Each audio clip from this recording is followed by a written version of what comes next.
अस्सलाम वालेकुम। बड़ी बात के साथ मैं हूं आदिल शाहजेब। आज की बड़ी बात, आज से ठीक 4 दिन बाद 24 दिसंबर को साबिक वज़ीर आज़म नवाज शरीफ 2 रेफरेंसेस में अपने खिलाफ फैसले की सूरत में गिरफ्तार हो सकते हैं। 24 दिसंबर को ही साबिक सदर आसिफ अली जरदारी की सियासत और तर्ज सियासत दोनों के लिए भी अहम दिन समझा जा रहा है। साबिक सदर आसिफ अली जरदारी और उनकी बहन फरियाल तालपुर को जाली अकाउंट्स के जरिए मनी लॉन्ड्रिंग के इल्जामात का सामना है। ये मामला 35 अरब रुपए की ट्रांजैक्शन का है जो 29 बेनामी कंपनियों के जाली अकाउंट्स के जरिए की गई थी।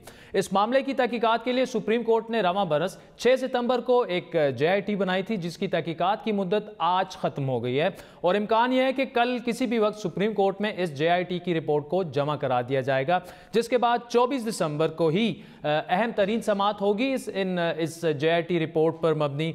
मीडिया रिपोर्ट्स के मुताबिक JIT के सरबराह एहसान सादिक ने इस रिपोर्ट को तैयार किया है और FIA की कराची, लाहौर और पेशावर समेत तमाम जोन्स के अफसरान ने रिपोर्ट की तैयारी में उनकी मावनत भी की है। इसी केस में जरदारी साहब के दोस्त और ओमनी ग्रुप के सरबराह अनवर मजीद पहले ही जेर हिरासत हैं। ये खबरें भी आई थी कि ओमनी ग्रुप के chief financial officer Aslam Masood वादा माफ गवाह बन चुके हैं, जिन्होंने ओमनी ग्रुप की ट्रांजैक्शन के हवाले से तहलका खेज इंकशाफात किए हैं। साबिक सदर ने 28 नवंबर को JIT के रूबरू पेश होकर बयान रिकॉर्ड कराया था। उनके बकौल वो जो 2008 के बाद किसी भी बिजनेस डील का हिस्सा नहीं थे और सदर बनने के बाद वो जरदारी ग्रुप के डायरेक्टर के तौर पर भी मुस्ताफी हो गए थे। इस मुकदमे और मुमकिना रिपोर्ट से मुतालिक गुज़श्ता कई रोज से क्या सराइयां भी हो रही हैं और तजिए भी हो रहे हैं। खुद आसिफ अली जरदारी की सियासत में भी तब्दीली दिख रही है। मफामत के गुरु समझे जाने वाले साबिक सदर की तर्ज सियासत सख्त मज़ामत में तब्दील हो चुकी है। को सिर्फ तकलीफ हमारी 18वीं तरमीम की है और प्रेशर मुझ पे डाल रहे हैं। जिसका टेन्योर, जिसकी नौकरी 3 साल की हो, उसको मेरी कौम के फैसले करने का क्या हक पहुंचता है? आज दूध वाला आ गया, आज बर्फी वाला आ गया, उसके अकाउंट से पैसे निकला है। इनको प्रूफ करना है कि मैं गया, मैंने अकाउंट खुलवाया, वो तो नहीं है ना। मुझे समझ आ रही है कि कौन कौन कहाँ कहाँ कैसे कैसे मदद कर रहा है। मैं पहले भी कह चुका हूँ कि ये आपका काम नहीं है, ये हमारा काम है। पार्लियामेंट को छोड़ दें आप, हम लड़ झगड़ के खुद कर लेंगे। इंशाल्लाह जल्दी इनसे जान छुड़ाएंगे। हर तरफ से मुझ पे क्यों हमला कर रहे हैं? इंशाल्लाह जल्दी इनसे जान छुड़ाएंगे। आसिफ अली जरदारी साहब के जो गुज़श्ता 2 हफ्तों में बयानात रहे हैं वो आपने देखे नाज़रीन। ये खबरें भी गर्दिश में हैं कि 24 दिसंबर से पहले आसिफ अली जरदारी और फरियाल तालपुर की गिरफ्तारी भी खारिज इम्कान नहीं। साबिक सदर और उनकी हमशीरा जुम्मे तक अबूरी ज़मानत पर हैं, जिसमें 3 बार अब तक तोसी हो चुकी है। इस बार अगर नहीं होती तो वो गिरफ्तार हो सकते हैं। अपोजिशन और बिलखसूस पीपल्स पार्टी के बारे में हुकूमती वज़रा भी खूब बढ़ चढ़ कर पॉइंट स्कोरिंग कर रहे हैं। शरीफ साहब एक NRO ढूंढ रहे हैं मरियम बीबी के लिए, लेकिन आसिफ जरदारी की कोई दिलचस्पी नहीं है कि बिलावल को NRO मिले। मेरे अंदर जो एक अल्लाह की दी हुई रोशनी है वो ये कह रही है कि मार्च से पहले पहले इनका झाड़ू फिर जाएगा। बयानात के अलावा मौजूदा हुकूमत साबिक सदर आसिफ अली जरदारी के खिलाफ मजीद अमली इकदामात भी उन्होंने करना शुरू कर दिए हैं। आज ही हुकूमत ने फैसला किया है कि साबिक सदर के खिलाफ इलेक्शन कमीशन में नाअहली का एक रेफरेंस दायर किया जाएगा।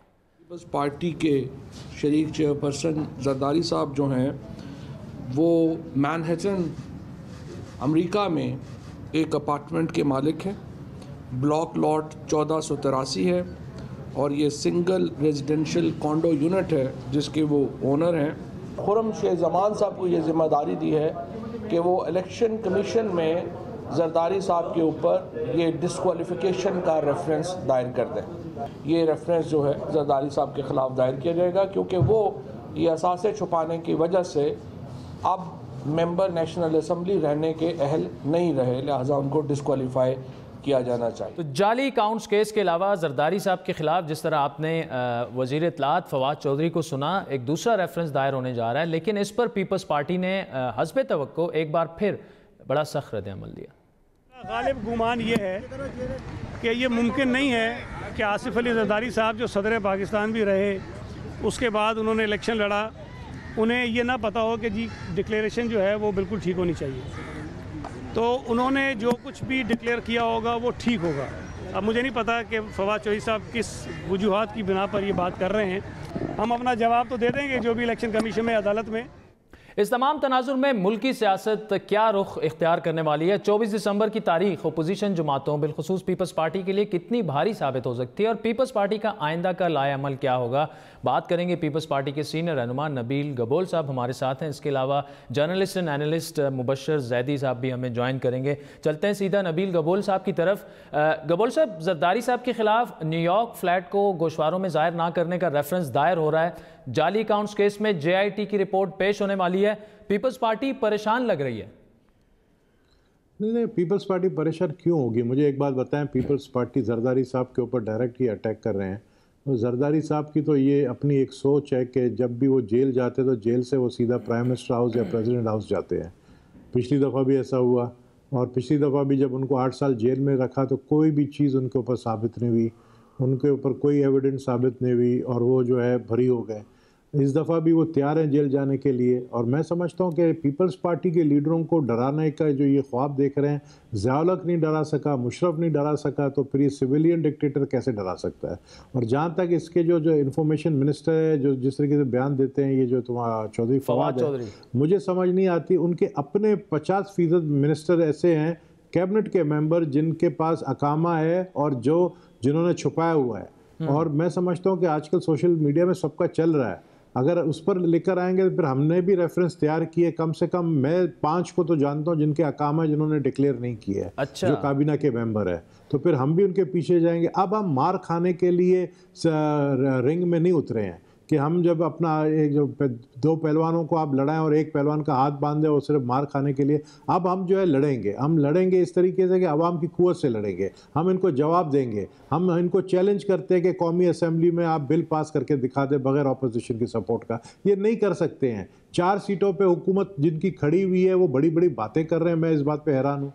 और वो लोग जिन्होंने 2/3 मेजॉरिटी ली, नवाज शरीफ जैसे, उनका क्या हशर हुआ बाद में आप दुनिया ने देख लिया। अच्छा गबोल साहब, आप फरमा रहे हैं कि आप इस दफा रिंग में लड़ने के लिए उतरे हैं। पीपल्स पार्टी के खिलाफ पहले भी इस तरह की चीजें होती रही हैं। जरदारी साहब 11 साल जेल में रहे हैं, ठीक है, आपकी बात कुछ साबित नहीं हुआ, लेकिन उस वक्त केसेस की नोयत कुछ और थी, अब कुछ और है। दूसरा पॉइंट यह कि पीपल्स पार्टी जो है वो इस वक्त सिर्फ सिंध तक महदूद है, पूरे पाकिस्तान में नहीं है, पंजाब में नहीं है, KP में नहीं है, बलूचिस्तान में नहीं है। किस तरह आप मुकाबला करेंगे? स्ट्रीट पावर के बगैर आप लड़ेंगे कैसे?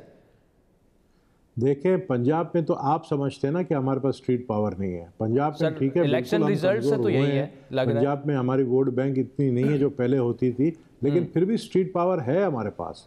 अगर हम स्ट्रीट पावर दिखाने पर आए तो फिर आप जब रैली, अब बिलावल चेयरमैन जो हैं वो प्लान कर रहे हैं कि अब वो पंजाब में जलसे करेंगे। अच्छा, तो मैं समझता हूँ जब जलसे होंगे, आप जलसों में देखेंगे लोग निकल के आएंगे। तो हम देखें, हम सिर्फ अकेले नहीं हैं, हमारे साथ PML नून भी है ऑपोजिशन में। और अगर हमें अगर आप मिला के आप हमारे नंबर्स देखेंगे तो हमारे नंबर्स जो है वो तकरीबन हुकूमत के साथ इक्वली खड़े हैं। तो हम यही कहते हैं बार बार PTI की हुकूमत को कि सिविलियन डिक्टेटर ना बने, ये मार्शल नहीं है, धमकियां ना दें। अगर आपके पास एविडेंस है, आप प्रूफ करें, आप जेल में डालें, फिर आप अपने लोगों को भी डालें, फिर आप अलीम खान को भी डालें, फिर आप कि जो अलीमा खान की जो प्रॉपर्टी दुबई में निकल के आई है उनके भी हवाले से जो है JIT बनाए। सिर्फ एक तरफ आपका निशाना। अच्छा गबोल साहब, नवाज शरीफ साहब के खिलाफ रेफरेंसेस के फैसले आने वाले हैं, जरदारी साहब की बताया जा रहा है, आप भी एक्सपेक्ट कर रहे हैं गिरफ्तारी मुतवक्की है, तो क्या बिलावल साहब पंजाब में जो रैलियां निकाल रहे हैं वो मुस्लिम लीग नून के साथ निकालेंगे अगर तो नवाज शरीफ के खिलाफ फैसले आ जाते हैं? देखिए, हमारी अपनी पॉलिसी है और PML नून की अपनी पॉलिसी है, लेकिन हम समझते हैं कि अभी वक्त आ गया है कि ये जो हुकूमत है ये जितने दिन रहेगी इतने अवाम के लिए मुसीबत बनती रहेगी।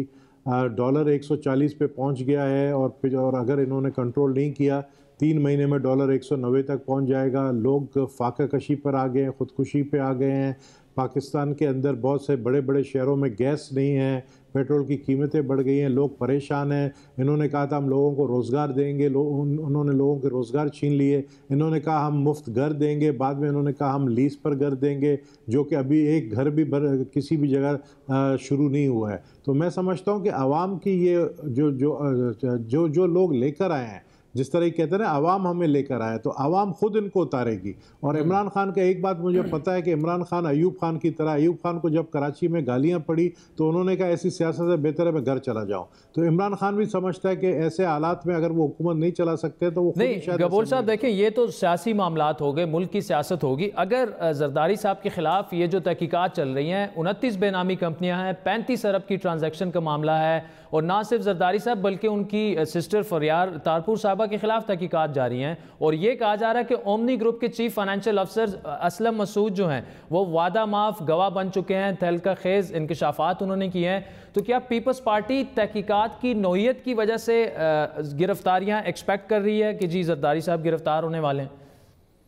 देखिए, ये तो फ्यूचर का हाल तो मैं नहीं आपको बता सकता हूँ कि क्या कौन गिरफ्तार होने जा रहा है नहीं जा रहा है, लेकिन मुझे ये पता है कि एक गिरफ्तारी नहीं होगी बल्कि 2-3 गिरफ्तारियाँ होंगी। फिर 2-3 गिरफ्तारियाँ होंगी। फिर जब 2-3 गिरफ्तारियाँ होंगी तो उसमें हुकूमत के भी लोग शामिल होंगे। नहीं, ये आप जो गिरफ्तारियों का जिक्र कर रहे हैं, तो क्या पीपल्स पार्टी में 2-3 गिरफ्तारियां होने जा रही हैं, या आप ये समझ रहे हैं कि ना सिर्फ जरदारी साहब गिरफ्तार होंगे बल्कि आप कुछ करने जा रहे हैं और हुकूमत के कुछ लोग भी अरेस्ट होंगे? नहीं, ये तो हमारी पार्टी रेफरेंस दाखिल करेगी। ज़ाती तौर पर मैं तो रेफरेंस दाखिल नहीं कर रहा हूँ, लेकिन पार्टी करेगी। लेकिन पार्टी अगर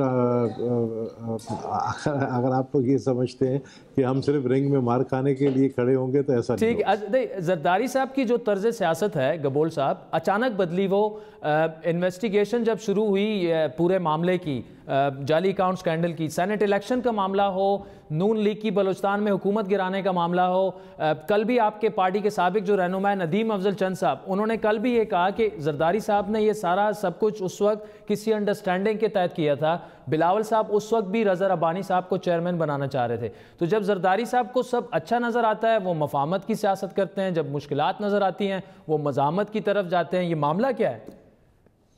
देखिए, ये रज़ा रब्बानी का जो मैटर है ये मुझे नहीं पता है कि कौन चाहता था, लेकिन मुस्लिम लीग नून जो है वो सिर्फ पीपल्स पार्टी को आपस में लड़ाने के लिए उन्होंने रज़ा रब्बानी का नाम दिया था, और वो सिंसियर नहीं थे रज़ा रब्बानी के नाम पर। और मैं समझता हूँ कि उस वक्त का फ़ैसला, अगर आप ये देखें कि पीटीआई जो हमेशा कहती थी कि हम एमक्यूएम से कभी बात नहीं करेंगे, हम पीपल्स पार्टी से बात नहीं करेंगे, उन्होंने हमसे ही बात किया और वो हमारे साथ सब ने मिलकर चेयरमैन सेनेट को इलेक्ट किया। और इसी तरीके से डिप्टी चेयरमैन जो पाकिस्तान पीपल्स पार्टी का है उसको वोट पीटीआई ने दिया। तो आने वाले दिनों में असेंबली में हम देख रहे हैं कि कोई भी बिल पास करने, ये कहते हैं कि जी हम ब्लैकमेल हुए तो हमने पब्लिक अकाउंट्स कमेटी का चेयरमैन शहबाज शरीफ को बनाया। तो आप आगे भी आइंदा वाले भी दिनों में ब्लैकमेल होंगे, और वो ब्लैकमेल इस तरीके से होंगे क्योंकि आप कोई बिल पास नहीं करवा सकते हैं। आप असेंबली के अंदर जब कोई लेजिस्लेशन नहीं करवा पाएंगे तो फिर आपको हुकूमत में बैठने का कोई हक नहीं है। जो पार्टी जो हुकूमत में है वो पार्टी अगर असेंबली के अंदर लेजिस्लेशन नहीं करा सकती, मुझे बताएं फिर ऐसी हुकूमत का क्या फ़ायदा? गबोल साहब, वैसे तो ये सारी चीज़ें अभी फ़िलहाल तो स्पेकुलेशंस ही हैं लेकिन आप बड़े सीनियर रहनुमा हैं पीपल्स पार्टी के, बड़ी खुलकर आप बात भी करते हैं। ये कहा जाता है कि कुछ लोग आपके पार्टी के अंदर भी ये चाहते हैं कि जरदारी साहब जो हैं या तो वो साइड पे हो जाएं या गिरफ्तार हो जाएं, क्योंकि बिलावल साहब सामने अगर आएंगे तो पार्टी को वो दोबारा रिवाइव कर सकेंगे। अगर जरदारी साहब गिरफ्तार हो जाते हैं तो क्या आप समझते हैं कि पार्टी में दोबारा से जान पड़ सकती है बिलावल के सामने आने से? देखिए, शहीद जुल्फ़िकार अली भुट्टो जब फांसी पे चढ़े उसके बाद बेनज़ीर साहिबा ने संभाला। शहीद बेनज़ीर भुट्टो साहिबा जब शहीद हुई उनके बाद फिर पार्टी जो है आसिफ अली जरदारी साहब ने संभाला है। तो ये पार्टी पीपल्स पार्टी है, ये कुर्बानियों की देने वालों की पार्टी है। इन्होंने अपनी जानों की कुर्बानियाँ दी हैं, 4-4 लाश एक घर से उठे, इनका कोई फ़र्क नहीं पड़ता है।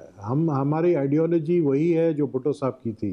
तो हम समझते हैं कि ये पार्टी चलता रहेगा, ये पार्टी और मजबूत होती रहेगी, और चेयरमैन बिलावल एक मजबूत उम्मीदवार के तौर पर। वैसे गबोल साहब, माजरत के साथ जरदारी साहब को अल्लाह हयात रखे, वो तो शहीद होने नहीं जा रहे ना, वो तो यहीं पे हैं। लेकिन क्या आप समझते हैं कि बिलावल साहब उनके बगैर अगर कुछ भी हो जाता है, वो अरेस्ट हो जाते हैं या सज़ा उनको हो जाती है, वो बेहतर तौर पर पार्टी चला सकेंगे? नहीं, वो शहीद नहीं होने जा रहे हैं, वो सियासी शहीद बनेंगे। जाहिर है अगर उनको गिरफ्तार करेंगे बिला वजह सिर्फ इसलिए कि वो जलसे जुलूसें कर रहे हैं सिंध के अंदर, और कुछ लोग समझते हैं कि ये जलसे जुलूस उनको नहीं करना चाहिए तो, और वो फिर भी कर रहे हैं। तो बिलावल चेयरमैन बिल्कुल बहुत एक्टिव है, और वो पंजाब, अब आपको पता है चेयरमैन बिलावल वो किसी एक शहर में 2 दिन से ज़्यादा नहीं बैठते हैं, वो पूरा पाकिस्तान। चले Nabeel Gabol sahab, thank you so much. Mubashir Zaidi sahab हमारे साथ मौजूद हैं। मुबशर साहब आपके पास आएंगे, लेकिन अभी मुझे बताया गया है कि वक्त हुआ चाहता है एक ब्रेक का, तो ब्रेक के बाद आपसे गुफ्तगू जारी रखेंगे। हमारे साथ रहिएगा नाज़रीन।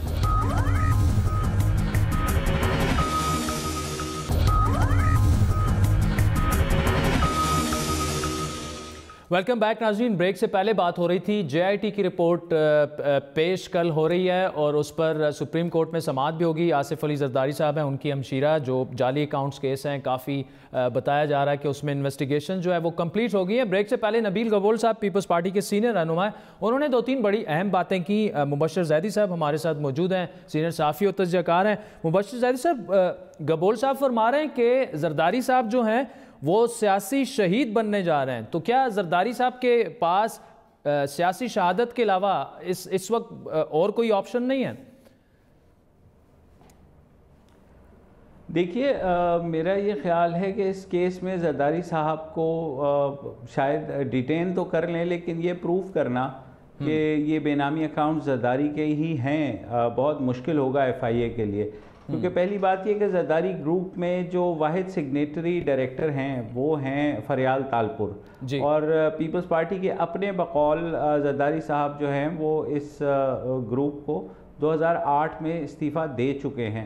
तो ये सारी चीज़ें देखने की होंगी। फिर ये है कि सारे बेनामी अकाउंट ज़ाहिर है उनके नहीं हैं, बहुत सी जगह दूसरी जगह भी निकले हैं जिनके बारे में इत्तलात ये हैं कि वो दूसरे जो हुंडी के कारोबार वाले या एक और सियासी जमात कराची की जो थी MQM, उसके भी कुछ उसमें इन्वॉल्वमेंट है, क्योंकि जो फंड्स बाहर जाते थे। तो ये अब FIA के ऊपर है कि वो क्या प्रूफ कर पाते हैं इस सारी सूरत हाल में। जरदारी साहब का प्रॉब्लम ये है कि उनको ये पता है कि फरियाल तालपुर इस केस में फंस रही हैं, और वो इस बात पर तैयार नहीं हो रहे कि फरियाल तालपुर जो है वो खाली सिर्फ उनकी कुर्बानी दे दी जाए। उनका ये ख्याल है कि फिर वो इस चीज़ को ख़ुद फेस करें, और जो ये सारा कुछ हो रहा है, जैसे आपने भी तस्करा किया कि माजी में जिस तरह जरदारी साहब ने इस्टेब्लिशमेंट का साथ दिया, तो उनका ख्याल यही था कि इस्टेब्लिशमेंट जो है इस मामले में उनको बचा लेगी, मगर अभी तक ऐसा नज़र नहीं आता, क्योंकि आज डेट थी लास्ट JIT सुप्रीम कोर्ट में सबमिट करने की। JIT ने अपनी रिपोर्ट जो आपके मुताबिक अब कल हो रही है, और 24 को ज़ाहिर है 2 बड़े फैसले आएंगे। एक ये JIT वाली रिपोर्ट पे अगर सुप्रीम कोर्ट वो करती है, फिर 21 को जो है वो बैंकिंग कोर्ट को भी देखना होगा कि वो जरदारी साहब की जो ज़मानत है अबूरी, क्या वो उसमें छठी बार तौसी करती है या नहीं। तो ये सारी चीज़ें अभी होने वाली हैं, बड़ी फ्रेजाइल सी सूरत हाल है। मगर पीपल्स पार्टी का जो अभी आ रहा है, या नबील गबोल साहब कह रहे हैं, मेरी इत्तलात यही है कि फ़िलहाल पीपल्स पार्टी ने ये डिसाइड किया है कि वो ऐवान में रहकर ही एहतजाज करेंगे, और आपको शायद वो सड़कों पे नज़र ना आए। ठीक है। अच्छा मुबशर साहब, आपने 21 दिसंबर का जो इट्स फ्राइडे जो अबूरी ज़मानत है, फॉर एग्ज़ाम्पल, अभी तो सिर्फ हम उस पर बात नहीं कर सकते कि उनकी ज़मानत जो है वो एक्सटेंड होगी नहीं होगी, लेकिन मैं फिर कह रहा हूँ कि हमें कुछ पता नहीं है, लेकिन अगर वो अरेस्ट हो जाते हैं तो पीपल्स पार्टी के लिए क्या लाए अमल क्या इख्तियार कर सकते हैं? क्या आपके ख्याल में बिलावल रेडी है ये सारी चीज़ें टेक ओवर करने के लिए? क्योंकि जिस मोड में बिलावल को सियासत करनी पड़ेगी, पहले इस मोड में नहीं आए। उन्होंने ठीक है इलेक्शन कैंपेन तो चलाई है, लेकिन ये कहा जा रहा था कि वो अपने वालिद साहब की सरपरस्ती में चलाई है। अगर अब जरदारी साहब अरेस्ट हो जाते हैं, उनकी ज़मानत नहीं एक्सटेंड होती, कैसे देख रहे हैं बिलावल कैसे ऑपरेट करेंगे? देखिए, मेरे ख्याल में तो इस सूरत में बिलावल खासे एग्रेसिव होंगे, चाहे पार्लियामान में हों या उससे बाहर हों, और ये हिकमत अमली तो तय हो गई है कि पीपल्स पार्टी ने इसके ऊपर रिएक्ट तो करना है और भरपूर तरीके से करना है। लेकिन फ़िलहाल उनका ये ख्याल है कि वो पार्लियामान के अंदर रह कर ही करेंगे। जहाँ तक बिलावल की बात है, तो आपको याद होगा जब इलेक्शन की आखिरी दिनों में उन्होंने जो कैंपेन चलाई थी, जिसको बड़ा सराहा भी गया, वो बग़ैर बिल्कुल अपने वालिद की किसी सपोर्ट के थी, और उस वक्त जो है उनकी एक्टिवली इतनी पार्टिसिपेशन नहीं थी। ये बात सही है कि अक्सर ये कहा जाता है कि बिलावल ज़रा सा आगे बढ़ते हैं तो शायद जरदारी साहब उनको वापस एक कदम पीछे घसीट लेते हैं, या उनको कहते हैं कि वो एक कदम पीछे आ जाएं। मगर जाहिर है जब ये अंदर होंगे और साथ साथ अगर अकाउंटेबिलिटी कोर्ट का साबिक वज़ीर आज़म नवाज शरीफ के ख़िलाफ़ भी फैसला आ जाता है तो दोनों जमातें जो हैं बड़ी नून और पीपल्स पार्टी बाय डिफ़ॉल्ट वो एक जगह खड़ी आपको नज़र आएंगी। ठीक है मुबश्शिर सईद साहब, उसी तरफ मैं आ रहा था। सियासी दर्ज हरारत जो है वो बढ़ता जा रहा है और 24 जो मंडे है बड़ा अहम दिन होगा। अगर तो नवाज शरीफ साहब के हक में फैसले आते हैं फिर भी अहम दिन होगा, अगर उनके हक में नहीं आते वो भी अहम दिन होगा। लेकिन अगर वो भी अरेस्ट हो जाते हैं और जरदारी साहब की अबूरी ज़मानत जो है वो कैंसिल हो जाती है, वो भी अरेस्ट हो जाते हैं, तो पीटीआई के लिए ये कितना चैलेंजिंग वक्त होगा, क्योंकि यही वो वक्त होगा जब मुस्लिम लीग नून और पीपल्स पार्टी शायद एक पेज पे आके, एक ही स्टेज पे आके और जो असल ओपोजिशन है उसका आगाज़ कर दें। बिल्कुल आप सही कह रहे हैं, पीटीआई के लिए डिफ़िकल्ट टाइम तो होगा, क्योंकि जो एग्रेशन अभी तक हम एक्सपेक्ट कर रहे थे इलेक्शंस के बाद, जो धांधली कमीशन था या दूसरी चीज़ों के ऊपर, वो अभी तक हमें अपोजिशन का नज़र नहीं आया उस तरीके से। ठीक है उन्होंने बाइकॉट्स किए, वो भी ज़ाहिर है प्रोवोक थे कि फवाद चौधरी साहब ने कुछ बोल दिया, उन्होंने बाइकॉट कर दिया, या आप जैसे साद रफ़ीक साहब का मामला है उस पर बाइकॉट कर रहे हैं। लेकिन बाकी चीज़ों में हमने देखा कि ख़ासी एक मुफाहिमती सूरत हाल रही हुकूमत और अपोजिशन के दरमियान, चाहे अब फाइनली वो पब्लिक अकाउंट्स कमेटी वाला मामला हो या दीगर कमेटीज़ का मामला हो, तो चीज़ें उस तरह से हमें नहीं नज़र आ रही थी। लेकिन अब अगर ये दोनों लीडर जो हैं अगर अंदर हो जाते हैं तो उसके बाद आप अपोजिशन को बिल्कुल एक डिफरेंट रूप में देखेंगे, और पार्लियामान के अंदर कम अज़ कम वो इस बात की पूरी कोशिश करेंगे कि पार्लियामान को वो ना चलने दें और पीटीआई के लिए खासी मुश्किलात खड़ी करें। तो आसानी पीटीआई की हुकूमत के लिए भी नहीं होगी कि वो इस सारे एहतजाज को किसी भी तरीके से कंट्रोल कर पाए, क्योंकि वो एक एग्रेसिव मोड में होंगे अपोजिशन, और अपोजिशन की तादाद भी खासी है आपको पता है। तो अभी तक हमने ये देखा कि पीपल्स पार्टी और नून लीग ने उस तरह से इकट्ठे होकर के एक मरबूत अंदाज में कोई एहतजाज नहीं किया। वो अच्छा मुबश्शिर साहब, अगर मुस्लिम लीग नून की बात की जाए, इस वक्त उनकी जो टॉप टियर लीडरशिप है, नवाज शरीफ साहब के खिलाफ फैसले या उनके हक में भी आ सकते हैं, लेकिन 24 को बड़ा एक अहम दो रेफरेंसेस जो हैं, शहबाज शरीफ साहब इज़ ऑलरेडी अरेस्टेड, इसके अलावा मरियम नवाज साहिबा जो हैं वो खामोश हैं काफ़ी अरसे से। तो ये क्या आप समझते हैं कि मुस्लिम लीग नून की जो सेकंड टियर लीडरशिप है वो अगर सड़कों पर निकलते हैं तो इतना मौसर एहतजाज वो कर पाएंगे, या उनका जो तर्ज सियासत होगा उसमें आप समझते हैं कि उतनी एग्रेसिवनेस होगी जितनी मरियम नवाज के तर्ज सियासत में थी? देखिए मेरे ख्याल में नहीं होगी, और इस बात का इदराक जाहिर है अगर आपको और मुझको हो रहा है तो नून लीग में भी होगा। इसीलिए फ़िलहाल उन्होंने ये फ़ैसला किया है कि पहले स्टेज पर अगर ऐसी गिरफ्तारियां होती हैं तो पार्लियामान के अंदर भरपूर तरीके से जो है एहतजाज किया जाए। अब पार्लियामान में ज़ाहिर है ख्वाजा आसिफ भी मौजूद हैं, राना सनाउल्लाह भी मौजूद हैं, उधर बिलावल भुट्टो भी मौजूद हैं, खुर्शीद शाह भी मौजूद हैं, और ऐसे लीडर्स हैं जो पार्लियामान के अंदर खासी जो है उधम मचा सकते हैं। और तो गोइंग फॉरवर्ड मुझे ये लगता है कि इनिशियली ज़ाहिर है आपको शायद स्पोरेडिक किस्म के कारकुनान की तरफ से एहतजाज ज़रूर नज़र आएंगे, लेकिन उसमें शायद दोनों जमातों की जो सेकंड टियर लीडरशिप है, या in case of Peoples Party जो फर्स्ट टियर लीडरशिप है, वो आपको सड़कों पर नज़र नहीं आएगी। ये सारा एहतजाज पहले शुरू होगा पार्लियामान से और उसके बाद ये आगे जाएगा, डिपेंडिंग ऑन के गोइंग फॉरवर्ड इन दोनों लीडर्स को ज़मानत मिलती है या नहीं। मुबश्शिर ज़ैदी साहब, thank you so much for joining us. नाज़रीन, बड़ी बात में वक्त हो चाहता है एक ब्रेक का, जिसके बाद बात होगी मियां नवाज शरीफ के खिलाफ दो इंतहाई अहम रेफरेंसेस की, जिनका फैसला 24 दिसंबर को सुनाया जाएगा। क्या मियां साहब फिर जेल जा सकते हैं? बात करेंगे एक ब्रेक के बाद, हमारे साथ रहिएगा।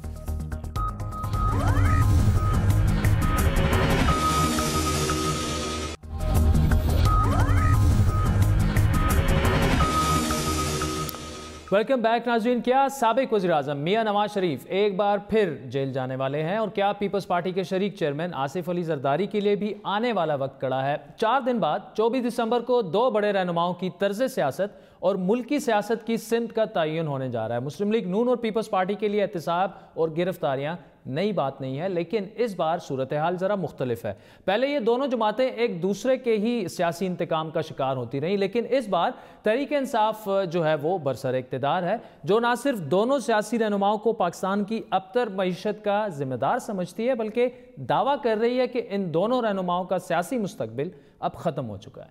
देख रहे हैं नवाज शरीफ साहब का केस भी जो है वो अपने आखिरी मरहले में है, रेफरेंस जो है वो उनके आखिरी मरहले में है, और जो अब तक की एविडेंस है, जो अब तक की प्रोसीडिंग्स हैं वहाँ पर अदालत में, उनमें पाकिस्तान के लोगों को मज़ीद खुशखबरियाँ इंशाअल्लाह मिलेंगी। आज एहतसाब अदालत के जज अरशद मलिक ने नवाज शरीफ के खिलाफ फ्लैगशिप रेफरेंस और अल अज़ीज़िया रेफरेंसेस पर फ़रीक़ैन के दलाइल मुकम्मल होने के बाद फैसले महफूज कर लिए, जो 24 दिसंबर को सुनाए जाएंगे। वाज़ेह रहे कि ये रेफरेंसेस, जिनमें नवाज शरीफ और उनके बेटे हसन और हुसैन नवाज नामजद मुलजिम है, 14 सितंबर 2017 को सुप्रीम कोर्ट के पनामा फैसले के तहत दायर किए गए। 6 जुलाई 2018 को एहतसाब अदालत ने मियाँ नवाज शरीफ को एवन फील्ड रेफरेंस में 10 साल कैद की सज़ा सुनाई, जिसे इस्लामाबाद हाई कोर्ट ने बाद में मुअत्तल कर दिया था। आज फैसला महफूज होने के बाद नवाज शरीफ रोस्टरम पर आए और एहतसाब अदालत के जज अरशद मलिक से मुखातिब होकर कहा कि मेरा ज़मीर मुतमईन है, कभी करप्शन के करीब भी नहीं गया, मुझ पर किक बैक्स की वसूली या इख्तियारात के गलत इस्तेमाल का कभी कोई इल्ज़ाम नहीं लगा। उनके बकौल यानी नवाज शरीफ के बकौल उनके खिलाफ मफरूज़ों, क़यासराइयों और अंदाज़ों पर मबनी कार्रवाइयाँ की गई, और अगर इसी तरह अदालती कार्रवाई हुई है तो पूरी कौम और अल्लाह भी देख रहा है। जज अरशद मलिक से मुखातिब होते हुए नवाज शरीफ का कहना था कि मुझे पूरा यकीन है कि आप इंसाफ वाला फैसला करेंगे। समाअत के बाद साबिक वज़ीर आज़म ने अपनी बेगुनाही का दावा करते हुए तस्लीम किया कि उनके लिए मौजूदा वक्त मुश्किल वक्त है। एक तकलीफ दे अमर होता है मेरे लिए, बहुत तकलीफ की बात होती है कि मैं इस वक्त 35 साल से ज़्यादा मुझे आवाम की खिदमत करते हुए हो चुके हैं। जब से मैंने सियासत में कदम रखा है, अल्हम्दुलिल्लाह करप्शन मेरे करीब से नहीं गुजरी, या मैं करप्शन के करीब से नहीं गुजरा।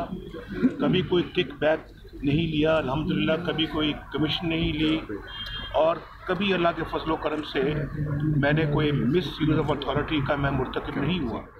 दूसरी जानिब वफाकी वज़ीर इत्तलात फवाद चौधरी की जानिब से हस्बे मामूल ये तासुर दिया गया कि रेफरेंसेस के फैसले मियाँ नवाज शरीफ के खिलाफ आने वाले हैं। देख रहे हैं नवाज शरीफ साहब का केस भी जो है वो अपने आखिरी मरहले में है, रेफरेंस जो है वो उनके आखिरी मरहले में है, और जो अब तक की एविडेंस है, जो अब तक की प्रोसीडिंग्स हैं वहाँ पर अदालत में, उनमें पाकिस्तान के लोगों को मज़ीद खुशखबरियाँ इंशाअल्लाह मिलेंगी। ये दो रेफरेंसेस है क्या, नवाज शरीफ और उनके बेटों पर इल्ज़ामात क्या हैं और उनका मौक़िफ़ क्या है, ये तमाम मामला उस मनी ट्रेल का है जिसका आगाज़ लंदन में मौजूद शरीफ ख़ानदान की प्रॉपर्टी से हुआ, और इसी दौरान नवाज शरीफ को अकामा और हसन नवाज की कंपनी से तनख्वाह मिलने, लेकिन इस तनख्वाह को ज़ाहिर ना करने पर सुप्रीम कोर्ट ने उन्हें बतौर वज़ीर आज़म नाअहल करार दिया था, जिसके बाद पनामा फैसले में हसन और हुसैन नवाज की 15 ऑफशोर कंपनियों और अल अज़ीज़िया मिल की मुकम्मल छानबीन का काम JIT को सौंपा गया। नैब का मुकदमा यह है कि नवाज शरीफ ही अल अज़ीज़िया स्टील मिल और फ्लैगशिप कंपनी के मालिक हैं, जबकि उनके बेटे हसन और हुसैन नवाज उनके ज़ेरे किफ़ालत थे। साथ ही साथ JIT के मुताबिक नवाज शरीफ वाज़ेह शवाहिद पेश नहीं कर सके कि अल अज़ीज़िया स्टील मिल या 15 ऑफशोर कंपनियां कैसे कायम हुई और उनके लिए सरमाया कहां से आया।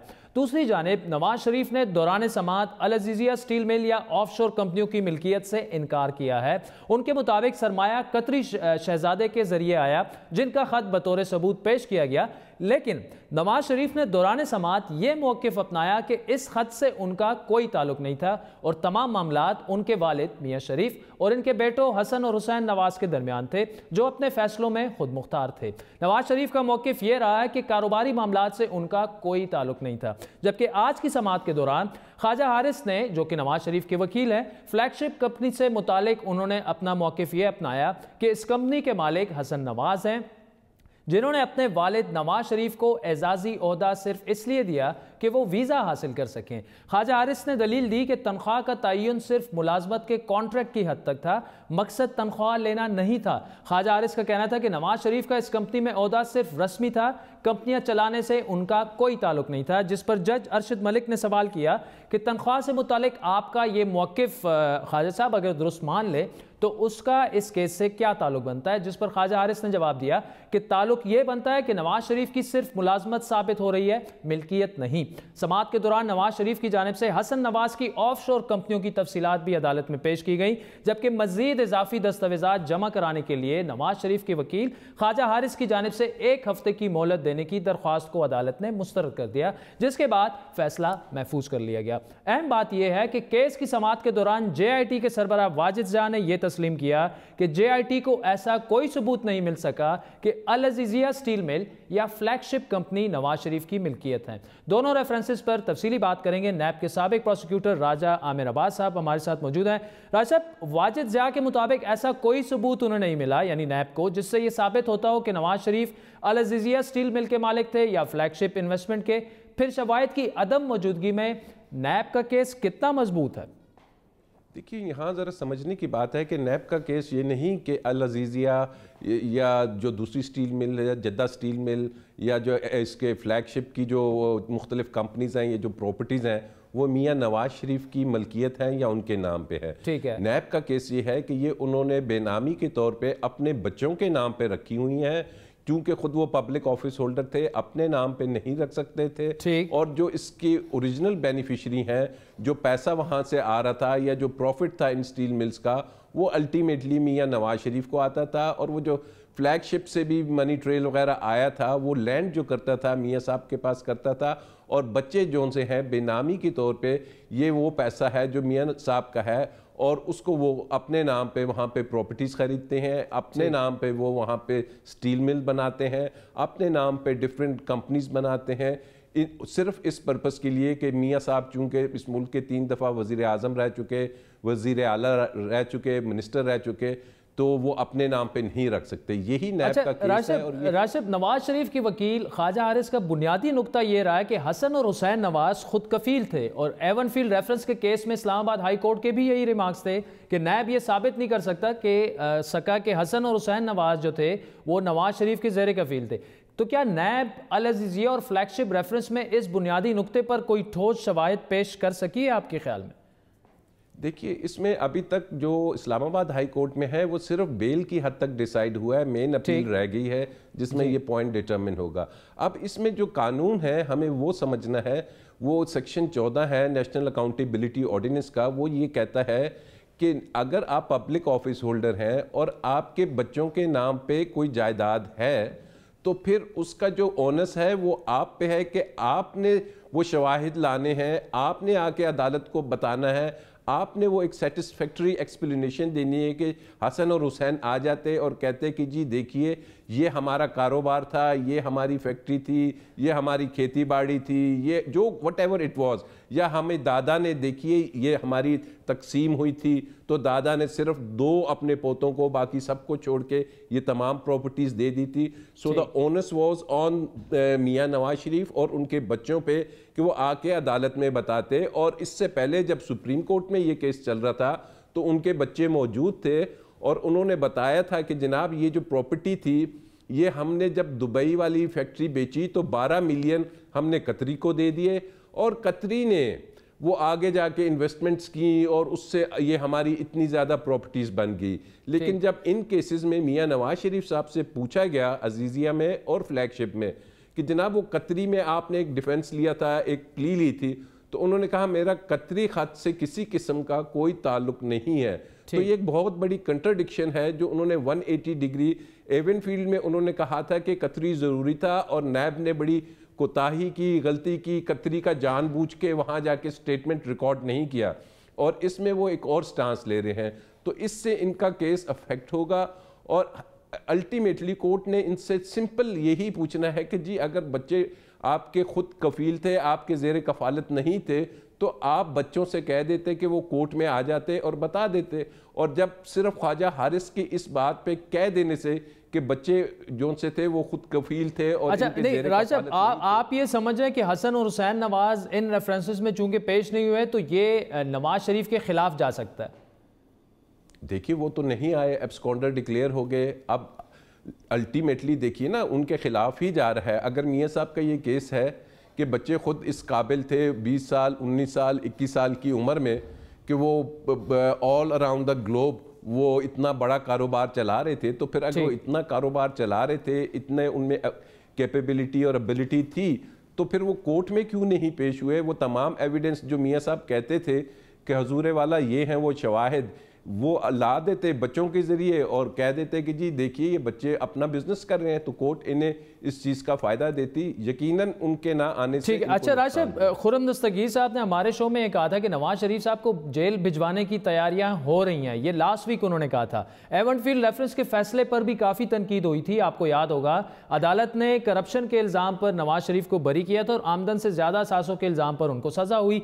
इसकी कमज़ोरी जो है वो नैब की प्रोसिक्यूशन टीम पर उस वक्त डाली गई, फिर JIT पर भी डाली गई। तो ऐसे में आप क्या समझते हैं कि मुस्लिम लीग नून का जो मौक़िफ़ है कि उनको जेल भिजवाने की तैयारियां ऑलरेडी हो रही हैं, और वो मिसाल एवनफील्ड रेफरेंस केस की देते हैं, फिर इस्लामाबाद हाई कोर्ट के फैसले की देते हैं जब सज़ा को मुअत्तल किया गया और तफसीली फैसले में ये लिखा गया कि मुस्लिम लीग नून जो है वो आज तक उसकी मिसालें दे रही है कि मफरूज़ों की बुनियाद पर फैसले किए गए। देखिए, इसमें लाजमी बात है, एवन फील्ड में नैब की भी कमज़ोरी थी और कुछ जजमेंट लिखते वक्त जज साहब ने दो वहाँ पे बुनियादी सेक्शंस थे, सेक्शन 914 और 915, दोनों डिफ़ाइन करते हैं कि करप्शन क्या चीज़ होती है। 914 कहता है कि जब किसी से किसी काम करने की मद में कोई पैसे लिए जाएं या किसी को अनड्यू फेवर दे के कुछ पैसे लिए जाए, या किसी के आपने कोई स्कीम अप्रूव कर दी है, एक मैं एग्जांपल दे रहा हूं, और उसके बदले आपने कोई प्रॉपर्टी ले ली, तो ये करप्शन कहलाएगी। यकीनन ये नैब का केस नहीं था और ये साबित भी नहीं हो पाना था। और दूसरा केस ये था कि जनाब अगर आप एक पब्लिक ऑफिस होल्डर हैं 915 और आपके या आपके बच्चों के नाम पे जायदादें हैं जिनका आपके नॉन सोर्स ऑफ इनकम से ज़्यादा हैं, तो तब भी आप करप्शन के मुर्तकिब होंगे। तो वो उनको 915 में सज़ा हुई है, यकीनन वो करप्शन ही कहलाता है कानून में, और ऑल ओवर द वर्ल्ड इस लफ्ज़ को इसी तरीके से डिफ़ाइन किया गया है।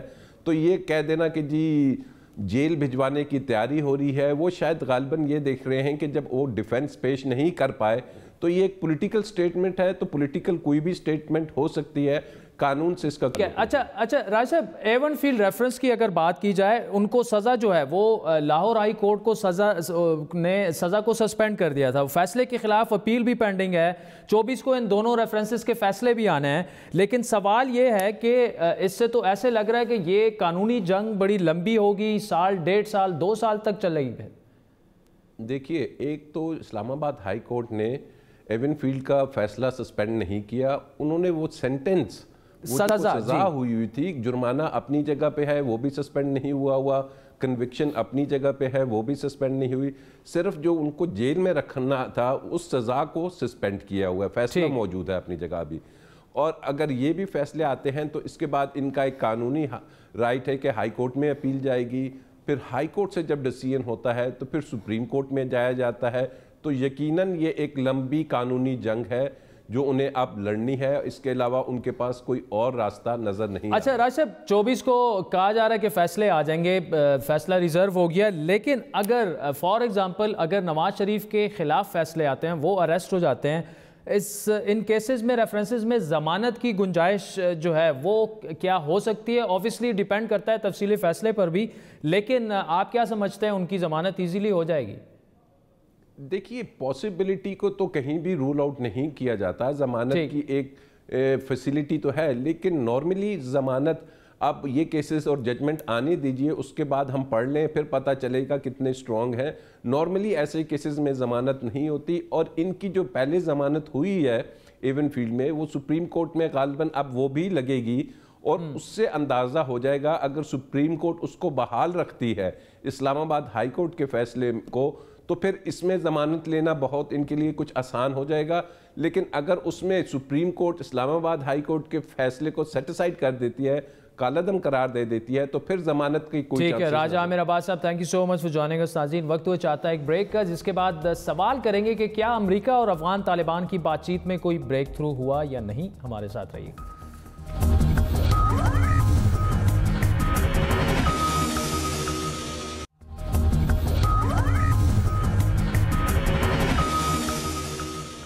बड़ी बात में बात पाकिस्तान की मुआवनत से अबू धाबी में अफगान तालिबान और अमेरिका के दरमियान होने वाले 2 रोज़ा मुज़ाकरात की, जिसके बाद आज ही वो इख्तिताम पजीर हुए मुज़ाकरात। उसके बाद आज अमरीकी नुमाइंदा खुसूसी बराए अफगानिस्तान ज़ल्मे खलीलज़ाद पाकिस्तान पहुंचे और army chief general Qamar Javed Bajwa से इंतहाई अहम मुलाकात की। पाकिस्तान आमद से पहले ज़ल्मे खलीलज़ाद ने ट्वीट के ज़रिए इन मुज़ाकरात को तामीरी करार दिया।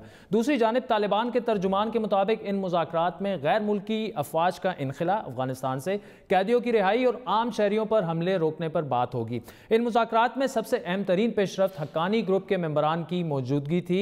इसके अलावा तालिबान की टॉप लीडरशिप भी कहा जा रहा है कि पहली बार अमेरिका के साथ आमने सामने उनके मुज़ाकरात हुए। इस पर बात करेंगे, ये मुज़ाकरात कितने कामयाब रहे, क्या कोई ब्रेक थ्रू हो पाया या नहीं, और ज़ल्मे खलीलज़ाद का आज आकर आर्मी चीफ से मुलाकात करना कितना सिग्निफिकेंट है। सीनियर सहाफ़ी और तजज़ियाकार रहीमुल्लाह यूसुफ़ज़ई साहब हमारे साथ मौजूद हैं। रहीमुल्लाह साहब, इससे पहले भी अन मुज़ाकरात हुए, काफ़ी अदवार उनके चले, लेकिन इन मुज़ाकरात की अहमियत पर क्यों ज़ोर दिया जा रहा है? दूसरा ये कि आउटकम जो भी अभी तक सामने आया है उसको कैसे देख रहे हैं आप? देखें, पहले जो मुज़ाकरात कतर में हुए तो जुलाई में तो आगाज़ हुआ था 1 दिन के मुज़ाकरात, फिर अक्टूबर में 1 दिन के मुज़ाकरात, फिर नवंबर में 3 दिन मुज़ाकरात हुए थे जी। अभी जो अबू धाबी में मुज़ाकरात हुए, इसकी अहमियत ये है कि एक तो कतर के बजाय ये अबू धाबी में UAE में हुए। ठीक, उसकी शायद वजह ये थी कि सऊदी अरब और UAE को भी इन मुज़ाकरात में शामिल करना था, और सऊदी अरब और UAE के ताल्लुकात कतर के साथ ख़राब हैं, इसलिए इनका वहाँ जाना मुमकिन नहीं था। ठीक, फिर पाकिस्तान की भी शमूलियत थी अबू धाबी के मुज़ाकरात में। तो इसका मतलब ये है कि जो मुज़ाकरात पहले सिर्फ़ अमरीकियों के और तालिबान के हो रहे थे, उसमें तोसी हुई है और मज़ीद 3 मुल्क शामिल किए गए हैं। ये इसलिए कि एक तो ये 3 वो मुल्क हैं जिन्होंने 1996 में तालिबान को तस्लीम किया था, और इनके तालिबान के साथ हमेशा से अच्छा एक ताल्लुक़ भी रहा था। और फिर दूसरी बात यह है कि मेरे ख़्याल में तालिबान को दबाव में लाना या समझाना ये भी मकसद था, ताकि वो अफ़गानिस्तान की हुकूमत के साथ मुज़ाकरात के ऊपर राज़ी हो जाए और फिर जंगबंदी का जो मुतालबा अमेरिका का है उसको भी मान लें। अच्छा रहीमुल्लाह साहब, ज़ल्मे खलीलज़ाद जो हैं वो जैसे ही आज मुज़ाकरात ख़त्म हुए वो यहाँ पहुँचे, आर्मी चीफ से उनकी मुलाकात हुई। कितनी अहम है ये मुलाकात, और ऐसे लग रहा है कि बड़ी फास्ट ट्रैक पर चीज़ें जो हैं वो पीस प्रोसेस में आगे की तरफ बढ़ रही हैं? लेकिन ज़ल्मे खलीलज़ाद तो कह चुके हैं कि उनकी कोशिश है कि अगले 5-6 महीने में कोई नतीजा निकल आए और अफ़गानिस्तान में जो सदारती इंतखाबात हो रहे हैं उससे पहले वहाँ पे अमन कायम हो जाए। ठीक, लेकिन अमरीकी जल्दी में है, तालिबान मेरे ख़्याल में जल्दी में नहीं है। अच्छा, तालिबान जो हैं वो अपने मुतालबात मनवाने के लिए कोशिश कर रहे हैं और अमेरिका चाहता है कि ये मसला हल हो जाए ताकि अमेरिकी फ़ौजों को वापस बुलाया जाए। और अफ़गान हुकूमत जो है वो भी कोई जल्दी में नहीं है। अफ़गान हुकूमत कह चुकी है, अशरफ गनी कह चुके हैं कि सदारती इंतखाबात के बाद जब नया एक प्रेसिडेंट आएगा और नई हुकूमत आएगी, उसके बाद उसके पास अमन मुज़ाकरात का मैंडेट होगा। ठीक, और वो ये भी कह चुके हैं कि जो भी अगर मुआहदा होता है अमन के लिए तो वो 5 साल में नाफिजुल अमल होगा। ठीक, तो मेरे ख़्याल में अफ़गान हुकूमत जो है वो इतनी जल्दी में नहीं है और वैसे भी वो मुज़ाकरात में शामिल भी नहीं है।